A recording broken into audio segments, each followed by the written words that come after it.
ভারত যদি বাংলাদেশে আধিপত্যবাদ বিস্তার করতে চায়, বাংলাদেশের 18 কোটি জনগণ সেটা রুখে দেবে।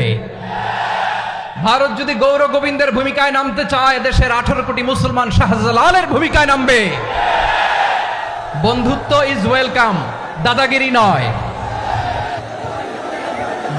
ঐক্যের কোনো বিকল্প নাই। গত 50 বছর তো দেখেছি এই ডিসইউনিটি, অনৈক্য, বিভেদ, বিচ্ছিন্নতা আমাদেরকে কোথায় নিয়ে গিয়েছে। এই যে দেখেন, কিছুদিন আগে আমাদের বর্তমান নেতা ডক্টর ইউনূস, উনি সব রাজনৈতিক নেতৃবৃন্দদেরকে ডেকেছেন একটা ইস্যুকে কেন্দ্র করে। তার মানে গোটা বাংলাদেশ এক হয়ে গিয়েছে। আমরা সবাই উদ্বেলিত হয়েছি, উচ্ছ্বসিত হয়েছি, ঠিক কিনা বলেন? রাজনৈতিক নেতাদেরকে ডেকেছেন উনি, আমরা এক হয়েছি। এরপরে ধর্মীয় অঙ্গনের যে লিডাররা, বিভিন্ন ধর্মের, শুধু মুসলিম না, সবাইকে ডেকেছেন, আমরা ঐক্যবদ্ধ হয়েছি। এটাকে বলে ন্যাশনাল ইউনিটি, জাতীয় ঐক্য। যে কোনো ধরনের কনস্পাইরেসি, ষড়যন্ত্র, আধিপত্যবাদ মোকাবেলায় জাতীয় ঐক্যের চেয়ে মোক্ষম হাতিয়ার আর নাই। আমাদের একটা প্রতিবেশী দেশ আছে, আমরা আমাদের দেশ নিয়ে যত ভাবি, তারা তার চেয়ে বেশি ভাবে। কথা বুঝতেছেন না? আরো ভেঙে বলতে হবে। আমরা আমাদের দেশ নিয়ে যত উদ্বিগ্ন, এদের আরো টেনশন বেশি। বলেন, আমাদের দেশে শান্তি আছে না নাই? আমরা হিন্দু মুসলিমে কখনো দাঙ্গা লাগে? আসতে বলেন, কেন লাগে? ওদের পূজা পর্বণে আমাদের মাদ্রাসার ছেলেরা যে পাহারা দেয়, চিল্লায় বলেন ঠিক কিনা? আমাদের তাফসির মাহফিলের সময় ওরা ডিস্টার্ব করেন, ঢোল বাজায় না। ওদের পূজা পর্বণের সময় আমাদের তাফসির মাহফিলের ডেট হলে আমরা চেঞ্জ করে দেই। সুবহানাল্লাহ! কি সাম্প্রদায়িক সম্প্রীতির রোল মডেল। আর ওই বাংলাদেশের ব্যাপারে তারা অনেক ডিসইনফরমেশন ছড়াচ্ছিল। ভারতের অনেকগুলো গণমাধ্যম, আমি জেনারেলাইজ করব না, আমাদের প্রতিবেশী দেশের সব গণমাধ্যমকে আমি দোষ দিতে চাই না। অনেকগুলো গণমাধ্যম তারা ডিসইনফরমেশন শেয়ার করেছে। ডিসইনফরমেশন আর মিস ইনফরমেশনের পার্থক্য আছে। মিস ইনফরমেশন না জেনে ভুল বুঝে একটা মিথ্যা বা ভুল তথ্য ছড়িয়ে দেয়া, এটার ক্ষমা আছে, এটার কি আছে? আর ডিসইনফরমেশন মানে ইচ্ছা করে, প্ল্যান করে, ম্যাপ করে, ছক এঁকে মিথ্যা, গুজব, রটনা সোশ্যাল মিডিয়ায় ছড়ানো, এটার ক্ষমা আছে? আওয়াজ করে বলেন, ক্ষমা আছে? ভারতের কিছু গণমাধ্যম তাই করেছে। আমরা ব্যথিত হয়েছি, আমাদের হৃদয়ে রক্তক্ষরণ হয়েছে। আমাদের প্রতিবেশী দেশকে বলতে চাই, আমাদের দেশ নিয়ে আপনাদের ভাবার দরকার নাই। নিজের চরকায় তেল দেন, নিজের দেশ নিয়ে ভাবেন। গত মাসের ভয়েস অফ আমেরিকার রিপোর্ট, বাংলাদেশে সংখ্যালঘু জনগোষ্ঠী আগের চেয়ে বেশি নিরাপত্তা পাচ্ছে। Report voice of America, Muslim report নাকি? মুসলিম জরিপ, ভয়েস অফ আমেরিকা। কথা বুঝে নাই বোধহয়। ভয়েস অফ আমেরিকা কি আমাদের রিপোর্ট? না, ভয়েস অফ আমেরিকার জরিপ, বাংলাদেশে সংখ্যালঘু জনগোষ্ঠী আগের চেয়ে ভালো নিরাপত্তা পাচ্ছে।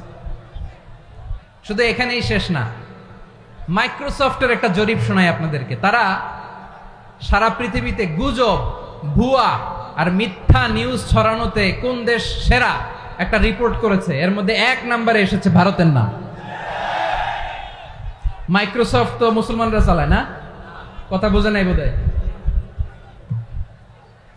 প্রতিবেশী দেশকে বলবো, আপনারা নিজের চরকায় তেল দেন, আপনারাও শান্তিতে থাকেন, আমাদেরকেও শান্তিতে থাকতে দেন।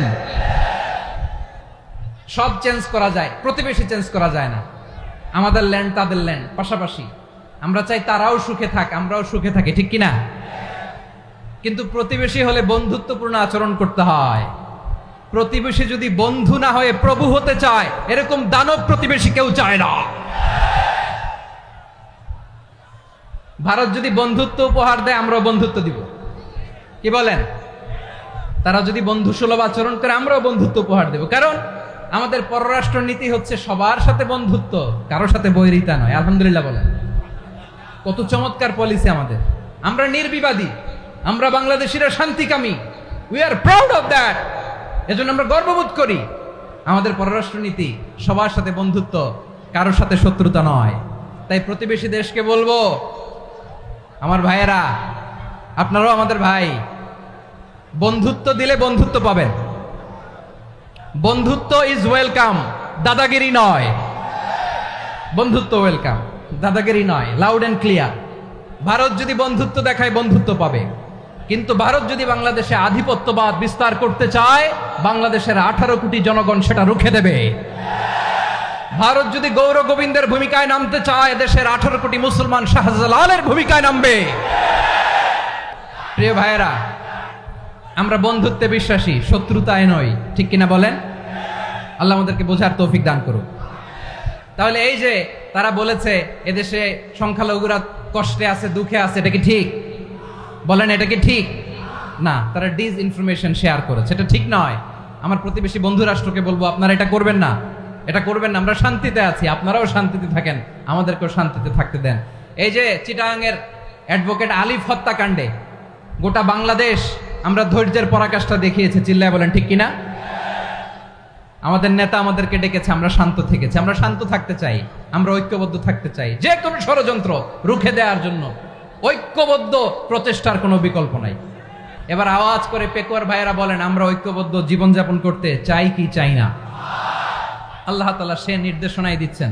আল্লাহ তাআলা ইরশাদ করছেন, ওয়া'তাসিমু বিহাবলিল্লাহি জামিআন ওয়া লা তাফাররাকু ওয়াযকুরু নি'মাতাল্লাহি আলাইকুম إذ كنتم أعداء فألف بين قلوبكم فأصبحتم بنعمته إخوانا وكنتم على حفرة من النار فأنقذكم منها كذلك يبين الله لكم آياته لعلكم تهتدون।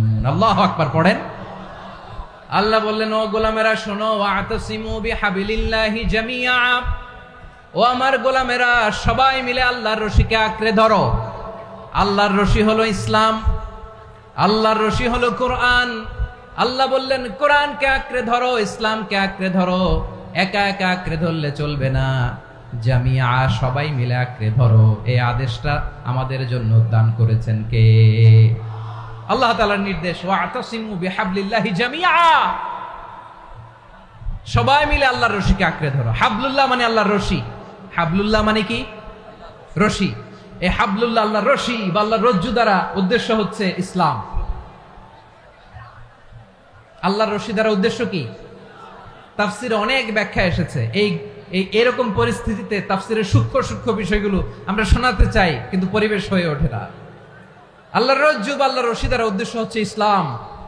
আল্লাহর রজ্জু বা আল্লাহর রশি দ্বারা উদ্দেশ্য হচ্ছে কোরআন। কারণ কোরআন আমাদেরকে ঐক্যবদ্ধ করে, ইসলাম আমাদেরকে ঐক্যবদ্ধ করে। চিল্লায় বলেন ঠিক কিনা?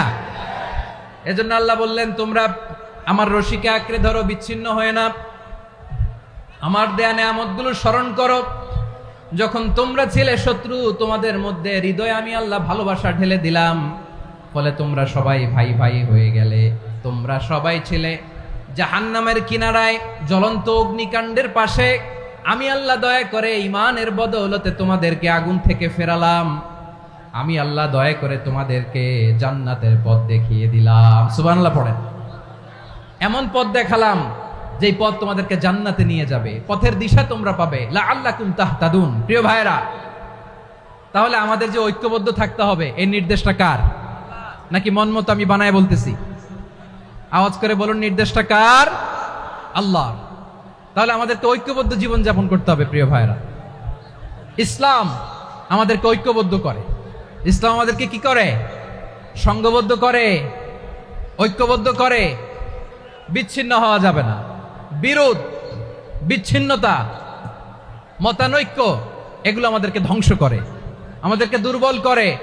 আর আমাদের ঐক্যবদ্ধ প্রচেষ্টা আমাদেরকে বিজয়ের দিকে এক ধাপ এগিয়ে নেয়। চিল্লায় বলেন ঠিক কিনা? এজন্য আল্লাহ বললেন, ওয়া'তাসিমু বিহাবলিল্লাহি জামিআ, তোমরা আল্লাহর রশিকে আঁকড়ে ধরো, তোমরা ঐক্যবদ্ধ জীবন যাপন করো, তোমরা বিচ্ছিন্ন হয়েও না। বিচ্ছিন্ন হইলে লস, ঐক্যবদ্ধ হলে সেখানে কল্যাণ আছে না নাই?